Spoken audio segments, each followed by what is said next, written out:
Hi guys, welcome back to our channel Finance for Beginners. Today in this video I'm going to show you how to download or install MetaTrader 4 app in your PC.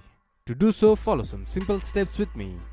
First of all, open your browser and go to your default search engine. Then search MetaTrader 4. Then go to the first result that shows up or go to www.metatrader4.com. Then this type of interface will appear in your screen. From here, scroll down a little bit. There you can see Download MetaTrader 4 for Windows. Click on it, then the download process will begin.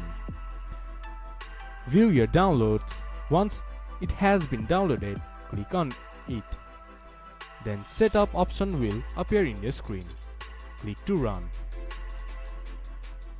Then follow the on-screen instruction.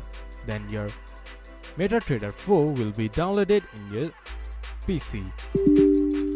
This is how you can download MetaTrader 4 in your PC. This much for today's video. If you guys find our video helpful, please leave a like and comment. And do not forget to subscribe our channel and hit the bell icon. I'll see you guys again in our next video. Thank you for watching.